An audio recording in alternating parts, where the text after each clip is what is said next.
Salamat sa Panginoon. Kailan kaya akong magkakaako ng ganun?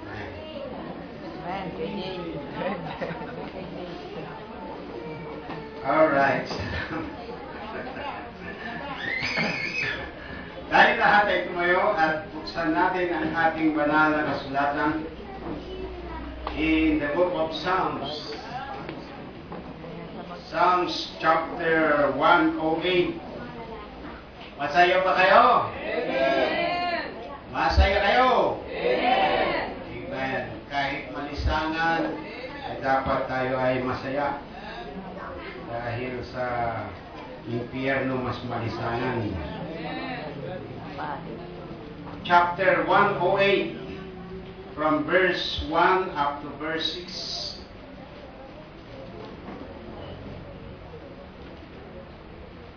Nakita niyo na? Alright, basahin po natin sabay-sabay. Kung nakita niyo na, verse 1 go. O God, my heart is fixed. I will sing and give praise, even with my glory. Awake, salutary and harp, I myself will awake early. I will praise thee, O Lord, among the people, and I will sing praises unto thee among the nations. For thy mercy is great above the heavens, and thy truth reacheth unto the clouds. Be thou exalted, O God, above the heavens, and thy glory above all the earth, that thy beloved might be delivered. Save with thy right hand, and answer me. Manalangin po tayo. Diyos na makapangyarihan sa lahat, salamat po sapagkat tinipon mo po kami sa lugar na ito upang sambahin ka namin, O Diyos, sa Espiritu at sa katotohanan. Dakilang Diyos, mayroon kaming magkakaibang pasanin o burden. Mayroon kaming pagkakaibang pakiramdam. Ngunit, Diyos, tinipon mo po kami dito upang pag-isain at sambahin ka namin, O Diyos, sa Espiritu at sa katotohanan. Pagpalain mo po ang bawat anak mo. Salamat, O Diyos, sa mga choir. Salamat sa special number. Salamat sa mga children choir. Pagpalain mo po sila. Sana'y lumaki sila na mayroon pong kagalakan sa paglilingkod sa inyo. Patuloy mo po kaming gamitin para sa iyong kaluwalhatian. Pagpalain mo po ang iyong iglesia dito. Gamitin mo po ang iyong simbahan dito na maging lighthouse sa lugar na ito na maraming taong makakita ng liwanag, kaligtasan, Panginoon, at makakilala sa inyo ng lubusan. Lahat ng ito ay aming dalangin sa tanging pangalan ng iyong anak namin, Panginoong Jesucristo. Amen. You may be seated, please. Reminder lang po sa ating mga first fruit ay i-fulfill natin yung ating mga commitment. Amen ba? Amen. Amen. Amen. Okay? So, nawa ay maintindihan po natin. Mayroon po tayong project at still ongoing ang ating project. At para maintindihan nyo ho, tayo ay kumukuha ng mga materialis na kailangan natin dito sa ating malapit na hardware. And praise God, pinagtitiwalaan pa rin tayo. Amen. Kaya lang, siyempre may hangganan din yan. At sana ay mayroon tayong nakakabawas tayo linggo-linggo. So, fulfill niyo yung inyong mga first fruit commitment. Amen. Amen. Now, our topic for today is about heart. Amen. Amen. Puso. May puso ba kayo? Amen. Sabi ng iba, mabuti pa ang saging, may puso. Okay? Alright. So, dapat mayroon po tayong puso. I want to entitle my message this morning, A Fixed Heart. Amen. Ha? Amen. Sa isang manliligaw na loyal doon sa kanyang nililigawan, ang sabi niya, my heart is fixed. 2. Okay? Ganon din sa isang dalaga na sumisinta doon sa sumisinta sa kanya, ay maaari niyang sasabihin, my heart is fixed. Okay? Now, the heart needs fixing. Amen? Amen. Ang puso dapat ay kailangan niya na nakafix yan. Ang normal na tibok ng puso ay 70 per minute. Tama po ba ako? Sa mga pandyan, nakaintindi, sa mga nurse, nursing. Okay? Yung normal daw na tibok ay 70.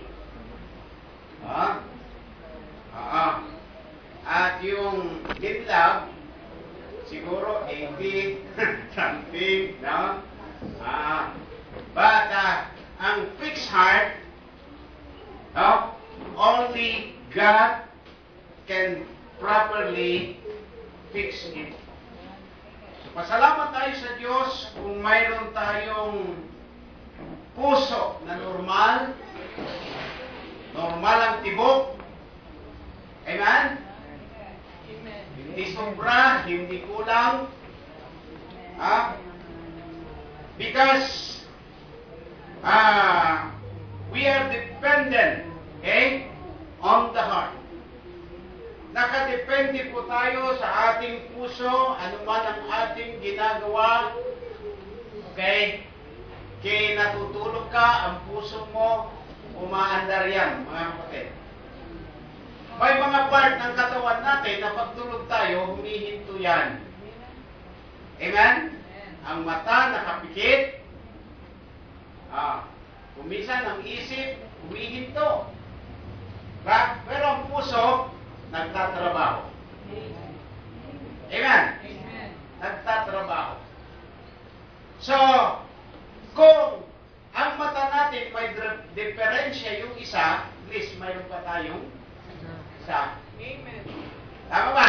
Amen po. Pero ang puso natin, isa lang. Kaya wag mong nasahin, dalawa sana ang puso mo. Mamamatay ka. Amen? Nakakita na ba kayo ng tao, dalawang puso? Mayroon dalawang ulo. Nakita nyo yung sa internet, nakita ko yung si Abigail, yung twin. Okay? Join sila, isang katawan, dalawa ang ulo.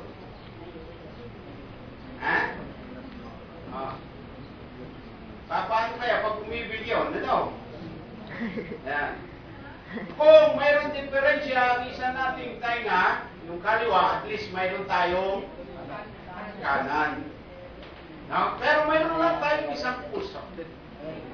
Kung ang paa natin, nawala yung isa, at least mayroon pa isa, at pwedeng artificial na paa. Hello? Amen. Pero pagdating sa puso, mga kapatid, na minamahal, pagka ang puso ay nagka-diferensya, patay kang bata ka. Now, a fixed heart.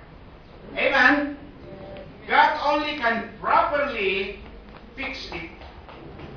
At salamat sa Diyos sapagkat mayroon tayong puso na ito yung sentro ng ating buhay at ito rin yung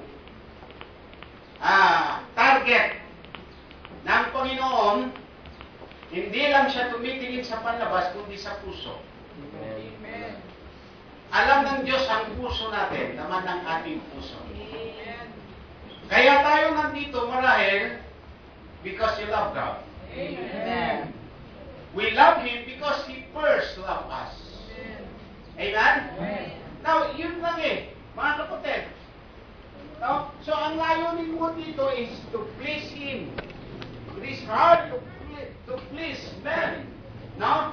Mga kapatid na minamahal. So, ang highest goal natin, ang highest goal ng isang tao is to please God. Amen. To please God. Mga kapatid na minamahal. At siyempre, dapat, kung gusto mong ma-please ang Panginoon, kailangan mayroon kang fixed heart. sa Panginoon. Sabi po dito, O God, my heart is fixed. I will sing and give praise even with my glory. Okay? So, the characteristic of a fixed heart. Bibigyan ko po kayo ng ilang punto dito, mga kapatid, para ma-trace, para maano natin yung puso natin. Ha? Kung ano talagang mayroon tayong puso. Yan. Sapagkat minsan, ang ating puso, hindi natin kilala eh. Sabi ng Bible sa Jeremiah, ang puso ay higit na mandaraya sa lahat ng bagay. Who can do it? Sometimes, pati yung sarili natin, hindi natin kilala eh. Ha? Pero ang Diyos po ang nakakakilala ng higit sa lahat. Now, tingnan natin dito, idadiagnose natin yung ating puso sa pamamagitan ng salita ng Diyos kung anong pusong mayroon tayo. Amen. Baka ang puso mo pusong bato na. Baka ang puso mo pusong kalyuan na hindi na tinatalaban ng salita ng Diyos. Baka ang puso mo pumupunta nga sa simbahan pero hindi nag-i-enjoy. Amen. Amen. Baka ang puso mo nakakapit na sa kamunduan. Baka ang puso mo na sidetrack ng lubusan. Mga minamahal, baka dahil yan, nandito tayo physically but mentally absent ka dito. Amen. Mga kapatid na minamahal. So ito po yung characteristic of a fixed heart. Number one, it is a confident heart. Ayon dito sa verse 1, sabi niya, Oh God, no? Oh Diyos, sabi niya, my heart is fixed. I will sing and give praise even with my glory. A confident heart. Ito yung pusong alam niya na may Diyos. It is one thing to know that there is a God, and another thing to know who God is. Mga kapatid na minamahal, maraming tao alam nila may Diyos, pero hindi nila alam kung sino yung tunay na Diyos. Kaya hindi nila tiyak ang kaligtasan. At ang sabi nila, walang langit. Walang buhay na walang hanggan. Alam lang nila, may buhay dito at hindi nila alam kung sinong nagbigay ng buhay. Hello? Pero ang isang taong mayroong fixed heart, alam niya na may Diyos at kilala niya kung sino yung Diyos. Di ba? Mga pinamahal, praise God sapagkat ako ay minsan nakakilala sa Panginoon. That's why mayroon tayong assurance na someday ililipat tayo sa langit. Someday makakapiling natin ang Diyos sa langit. Someday tayo titira na sa langit magpakailanman. At doon wala ng sakit, wala ng hirap, wala ng gutom, wala ng kamatayan. A confidence heart. Amen? Amen. Alam nyo, maraming puso ngayon nanlolo mo. Lalo na pag may problema. Pero dito tandaan nyo, mga kapatid, hindi ko kilala mo ang Diyos, wala ka ng problema. Mayroon pa rin problema, pero ito ang kaibahan natin sapagkat sa kabila ng maraming problema, kasama natin ang Diyos. Sapagkat ang sabi niya ang Diyos, I will not leave you nor forsake you. Amen? Mabankrupt ka man. Magkasakit ka man. Magka-problema ka man. Mayroon kang Diyos na mas malaki sa problema. A fixed heart is a confident heart. Amen? Oh God, sabi niya, my heart is fixed. I will sing and give praise even with my glory. Number one, the characteristic of a fixed heart. Number one, it is a confident heart. Now, not only a confident heart, but it is also a happy heart. happy heart. Happy ka ba? Amen? Totoo. Ba't ka parang dinagukan ng sandundong ng problema? Kaya pag umawit tayo dito, ibigay niyo yung todong boses nyo. Sapagkat ang inaawitan natin dito, Panginoon ng mga Panginoon at Diyos ng mga Diyoses. Amen. Happy heart. Kalimutan mo muna dito ang problema kung nandito ka. Kalimutan mo walang pambayad sa kuryente. Amen? Kalimutan mo muna ang pambayad sa tubig. Ha? Kalimutan mo muna yung pag-enroll ng anak mo. Ay, bakit ba? Kahit isipin mo dito, magkakaroon ka ba? Hello, amen? Kung talagang wala. Kahit mag-alala ka, magkakaroon ka ba? Hindi yan nakakatulong. Una muna, sambahin mo ang Panginoon. Amen. Ha? Anong sabi sa Matthew 6:33? Seek ye first the kingdom of God and His righteousness, and all these things. Additional lang yun. Amen. Amen? Hindi tayo naglilingkod dahil sa pera. Hindi tayo naglilingkod dahil sa blessing. Kaya tayo naglilingkod sa Panginoon dahil biniyayaan tayo, iniligtas tayo ng Panginoon. Pero kasunod yun, promise niya yun eh. Hello? Amen? Kasunod lang yun. Ha? Oh. So, a fixed heart, number one, is a confident heart. Alam niyo kung may yung pinakamasayang tao dito sa mundo, yung mga Kristiyano. Bakit? Mayroon silang confident heart. Pag namatay ka ba, tiyak mo lang eh.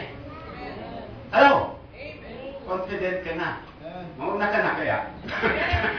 Hello? Amen? Confident ka eh. Okay? Mayroon kang assurance eh. Oh. Hindi yung, kung namatay kaya, kung saan kaya ako pupunta. Baka talagang hindi ka paligtas. And then number two, confident heart. Number two, a happy heart. Amen? Amen. Alam niyo, pwede maging happy na walang pera. Yes. Pero mas happy kung may pera. Hello, amen ba? Alam niyo yung iba, pag wala ng pera, hindi na happy. Ay, pastor, ikaw ba? Ay, happy ako. Pero pag mayroon, ay lalong happy. Hindi ba?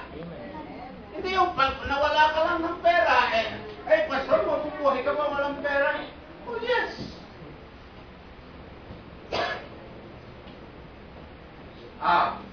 Para hindi kayo sang-ayon. Ha? Alam niyo, kailangan din natin ng pera. Pero alam niyo, sabi ng Panginoon, seek ye first the kingdom of God and His righteousness, and all these things, including financial. Amen? All these things. Kailangan mo ba yan? Yes. All these things shall be added unto you. Kaya alam nyo, nakakalungkot, bakit ngayon may Kristiyanong nasa trabaho? Ha? Bakit ipinagpapalit mo ang araw ng linggo? Diba tanong yun? Tinatanong nyo di ba yan? Oh. Kasi kailangan eh. Lalo na, Lunes hanggang Sabado, wala kang trabaho. Linggo, aalukin ka. Kikita ka. Di ba i-grab mo yun? Makiwait naman tayo, mga kapatid, sapagkat ang linggo, nakatakda yan para sa Panginoon. Amen. Tama po ba? Amen. Oo. Nakatakda yan eh. O, tapos nasa trabaho ka. Tuwan-tuwa nun ng Diablo. Tuwing linggo, bibigyan ko ito ng trabaho. Lunes, wala. Dilugi ka. Hello, Ivan? Now, dito po, makikita natin, anong ibig sabihin ng fixed heart? Yung bang alam mo na ang iyong position sa Panginoon. Alam mo na yung relationship mo sa Panginoon. At kilala mo ang Panginoon. Amen? Amen. Oh. So, dapat mayroon ka ng ganitong puso. Ay, pastor, talagang ang puso ko may depekto na. Ha? Pero i-tune up mo yan sa Panginoon. Because only God can properly fix the heart. Amen? Amen. So number 1, a confident heart. Number 2, a happy heart. Mayroon ka yan. And then number 3, mga kapatid na minamahal, a fearless heart. Amen. Amen. Yung pusong walang takot. Yes. Ha? In verse 3, ang sabi po dito, I will praise thee, O Lord, among the people, and I will sing praises unto thee among the nation. A fearless heart. Walang takot. Ha? Kahit na pagtawanan yan, kahit na i-persecute yan, magpupuri pa rin sa Panginoon. Amen. Oh. Amen? Amen po. Hindi siya nahihiya na magpatotoo. Amen. Alam nyo, maraming Kristiyanong natatakot, nahihiya, nagpahayag sila'y Kristiyano. Kaya hindi kilala sa classroom nila na siya'y Baptist, na siya'y Christian. Oo. Hindi kilala doon sa company nila na siya'y Baptist, na siya'y Christian. Hindi kilala doon sa komunidad nila kasi ayaw magpahalata. Lalong matindi kung sa pamilya mo hindi ka kilala. Hindi nila alam, ligtas ka. Hello, amen? And then pagdating ng paghukom sa white throne judgment, nandoon sila, nakapila, itatapon sa apoy, dagat-dagatang apoy. Nandun ka, nanonood ka, kasama mo si Kristo. Ginajudge yung mga sinner. At nakatanaw sa iyo yung nanay mo. Nakaturo sa iyo, ay, ligtas ka pala, hindi mo sinabi sa akin. Amen? Nakapila doon yung mga classmate mo na itatapon doon sa dagat-dagatang apoy, nakatanaw silang lahat sa iyo. Ang sasabihin nila, ikaw ligtas pala, alam mong may impyerno, hindi mo sinabi sa amin. Kasi natatakot kang pagtawanan, natatakot kang tuyain, natatakot kang i-persecute. Hello?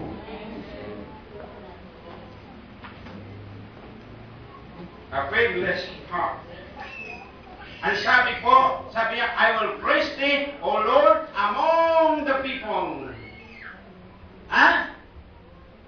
Pag nagpapatugtog ka kaya ng music, kasama mo yung mga kasama mo, kaklase mo, anong music? Ha? Dapat yung mga Christian song. Amen. Amen? Amen. Oh. Hindi yung isang limbong pag-ibig. Hindi yung, anin kong buhay ko kung wala ka. Ayun yung mga awitin na yun, ano? Alam nyo, napuprovoke yun. Ng isang taong nabigo. Ha? Lumundag sa puno ng kamaris at pagbigti. Diba? Oh. Mga kapatid na minamahal, a fearless heart. Mga kapatid, ang sabi niya, I will praise thee, O Lord, among the people, I will sing praises unto thee among the nation. Walang pakialam yan sa persecution. The more na pinipersecute mo yan, lalong nagniningning ang kanyang pananampalataya. Amen. Amen? Amen. Pinuya ka lang, oh, wala kang pakisama. Killjoy kayo, mga Baptist. Bakit killjoy? Kasi hindi kayo umiinom, hindi kayo nagsusugal. Sabi ko, sino talagang killjoy? Killjoy ba yung hindi sumusugal? O yung sumusugal pagkatapos ng trabaho, kanako ang sweldo, ipinatalo lahat, walang pagkain ng pamilya? Sinong killjoy? Hello? Amen? Oh. Sinong killjoy? Yung maraming barkada, pero ang pamilya pinabayaan, sinong killjoy? Sinong killjoy? Yung nagbibisyo, umiinom, naninigarilyo, nagkasakit sa baga, no, may sakit na, asahan ang kaibigan? Sinong killjoy? Amen? Sino ba nahirapan pagka ikaw may sakit? Di ba ang pamilya mo? Ikaw ang killjoy. But praise God. Okay? A fixed heart is a confident heart. Number 2, happy heart. Number 3, a faithless heart. Amen? Hindi siya natatakot. Oh, nagdadala ng Bible yan. Naka-display. Amen? Nagsusuot yan ng disyente, hindi natatakot. Tuyan siya. Oy, manang! Hindi maganda, tawagin kang manang. Oh, pag tinawag ka manang, ano sasagot mo? Iho, ano yung gusto mo? Iha. Hello, amen?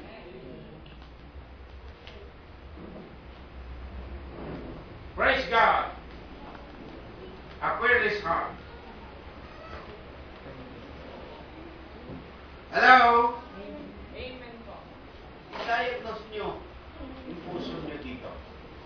Anong pusong mayroon kayo sapagkat ang salita ng Diyos? Ha? Sinasabi niya dito. Yung characteristic ng isang fixed heart. The characteristic of a fixed heart. Confident heart, happy heart, and fearless heart. And number 4, a thankful heart. Ang pusong mapagpasalamat. Amen. Yan ang pang-apat na characteristic, katangian ng isang fixed heart. In verse 3, ang sabi po dito, I will praise thee, O Lord, among the people. I will sing praises unto thee among the nation. Hindi lang fearless heart, kundi a thankful heart. Kahit anong kalagayan mo, dapat na magpasalamat ka. Mapagpasalamat ka sa Panginoon. Eh, Pastor, bumagsak ako eh.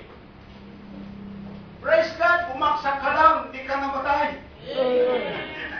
Hello, amen?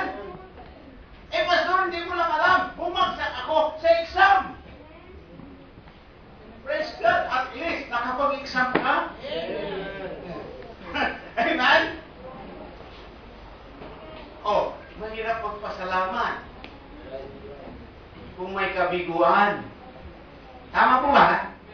Pero sabi ng Diyos, in everything, give thanks, for this is the will of God in Christ Jesus concerning you.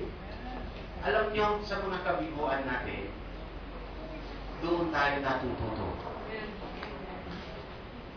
Nag-fail tayo, sabi nung aking nabasa, sabi niya, failure is not final. Or failure is not final. Because if you fail, sabi niya, it is the first attempt to learn. Tama ba?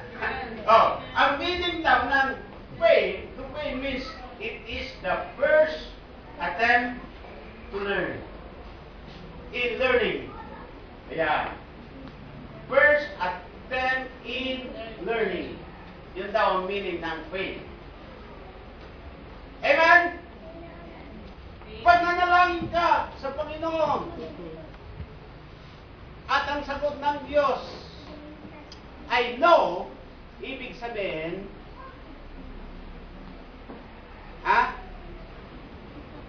magkakaroon ka ng next opportunity.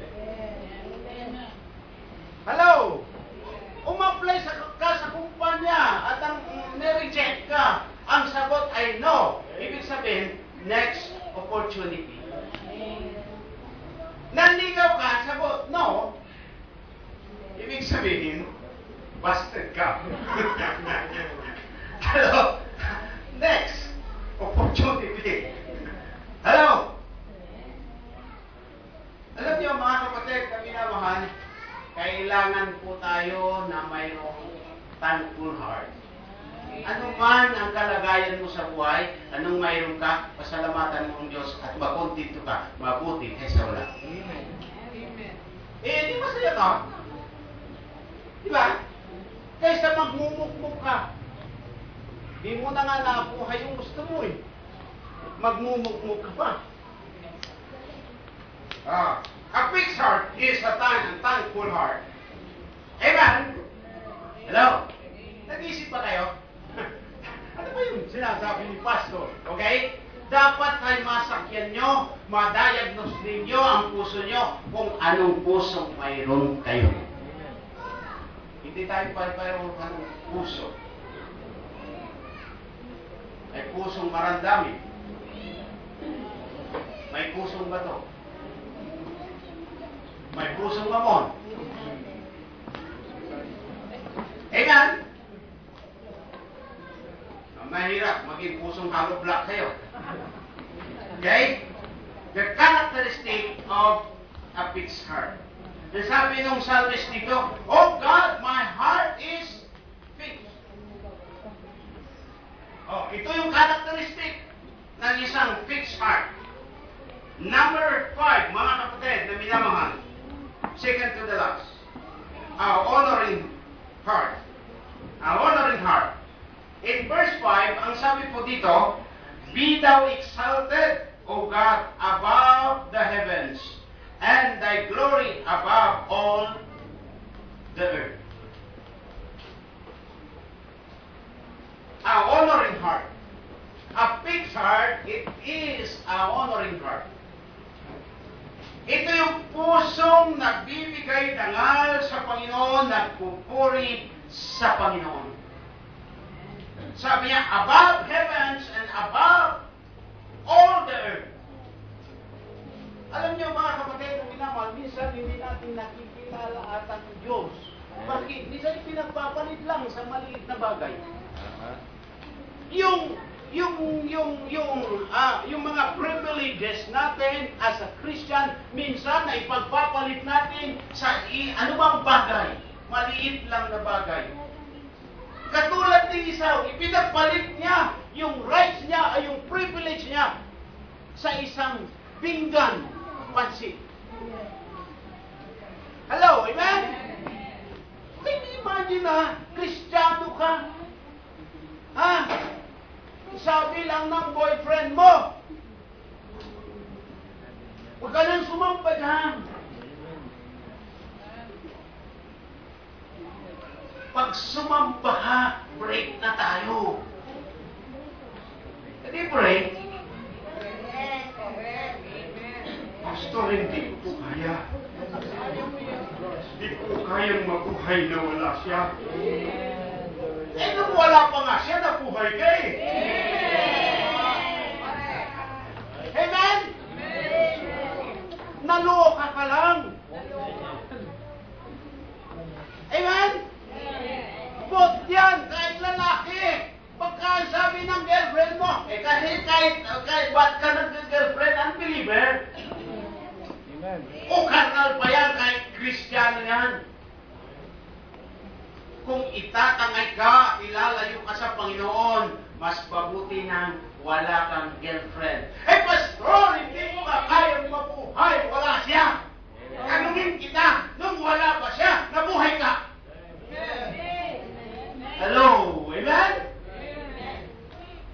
Ba't ngayon, sasabihin mo, hindi mo kayang mabuhay, wala siya?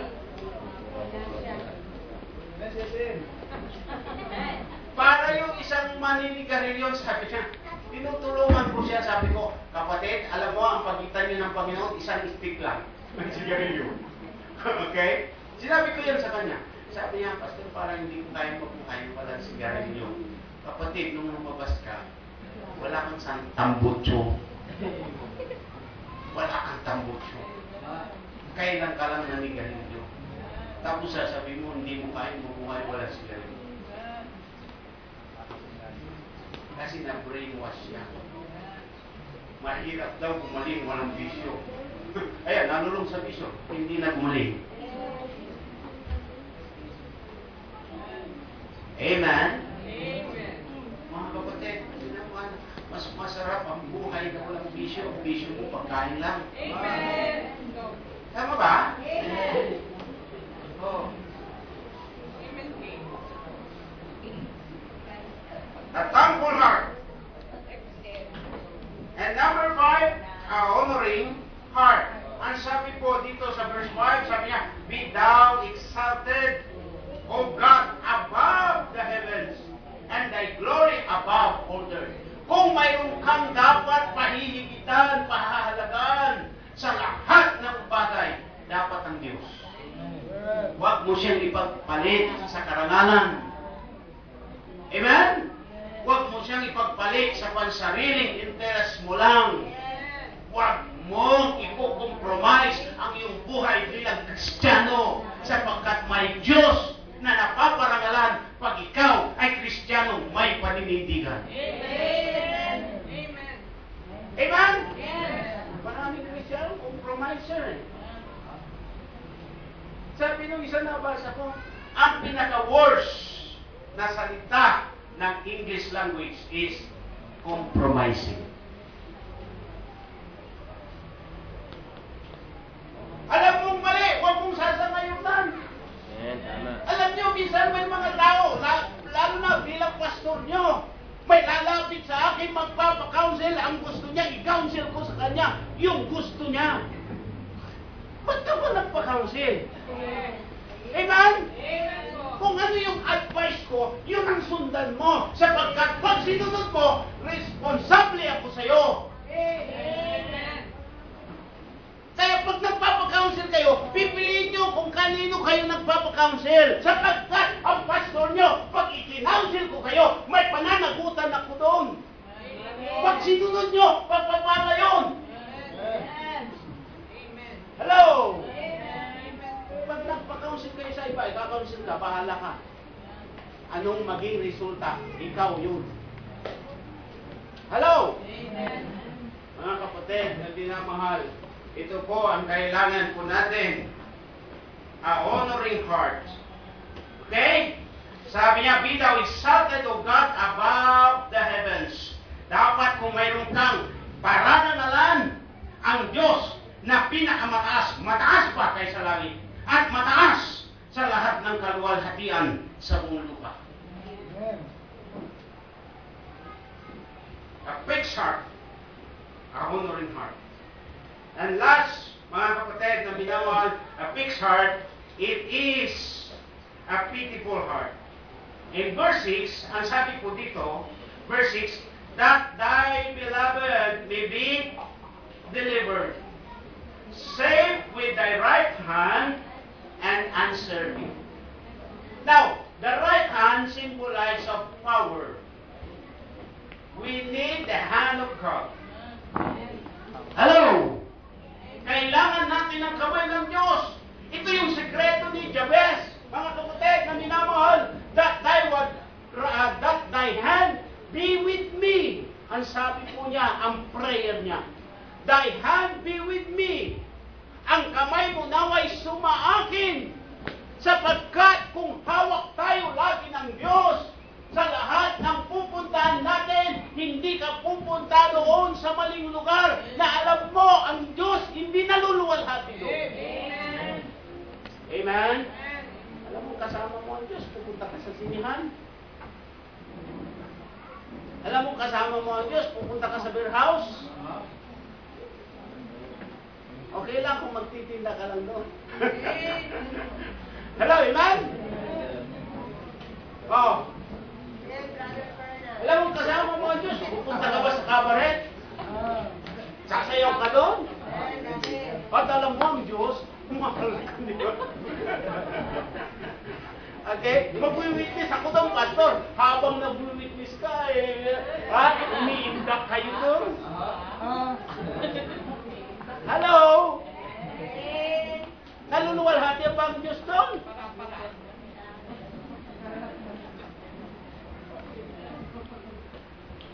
Amen. Iyayin kang inuman, sasama ka. Nanggaling na tayo dun, babalik pa tayo. Hello? Galing ka na dun eh. Eh, pastor, ako hindi pa galing dun. Hoy, huwag ka na pumunta ron. Magtanong ka na lang. For curiosity lang, pastor. Hindi ko natikman yun. Tikman ko lang. Huwag mo nang tikman para hindi ka na mumultuin. Amen? Oh, a big heart. Sana ang puso ninyo ay nakapirmis yan sa Panginoon. Sana ang bawat puso natin nakapirmis sa kaluwalhatian ng Panginoon. At sasabihin ko sa inyo, kayo ay magiging masaya. Magiging malusog, spiritual. Hindi lang spiritual, pati physical apektado. Amen. Pag healthy ka spiritual, physical apektado yan. Amen? Oh, mga kapatid, na minamahal, a fixed heart. Fix ba yung heart mo sa Panginoon? O, 50-50. Yung 50 sa mundo, yung 50 sa kabanalan. Ha? Hindi naman katakataka. Makikita yan sa buhay mo. Makikita yan sa buhay mo. God bless you. Tayo lahat ay tumayo. Now, diagnose nyo ang puso nyo at lumapit kayo sa Panginoon. Anumang kahinaan mo, ilapit mo sa Diyos. Diyos, patawarin mo ako. Okay? Ito ang puso ko. Ngunit, masigit mo akong kinala. Lapit ka sa Panginoon, kausapin mo ang Diyos ngayong umaga. Then, ma-enjoy mo kung anong mayroong puso ka. Sasabihin ng Diyos sa'yo, ito puso mo. Puso mo. Iba na ang thinking.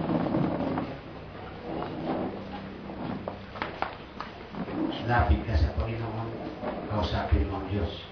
Lord, give me a fixed heart. Lord, give me a clean heart. Lord,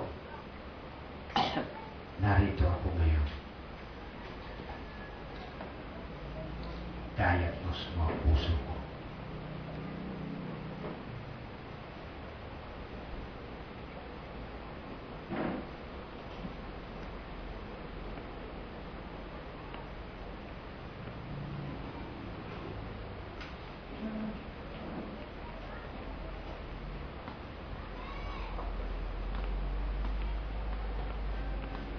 Ama, salamat po sapagkat ikaw ay patuloy na nangungusap sa bawat anak mo. Narito po siya.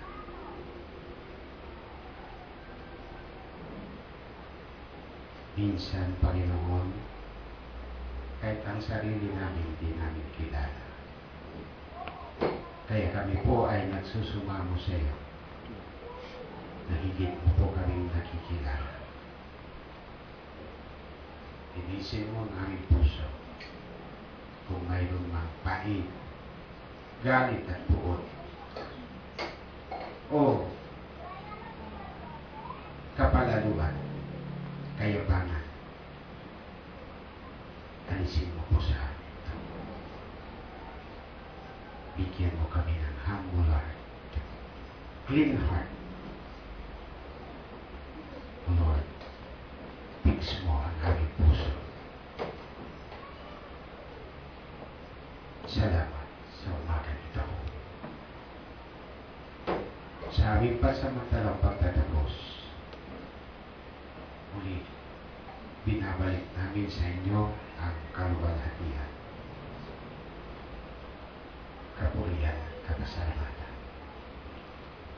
Sa aming pangalan ng iyong anak namin, Panginoon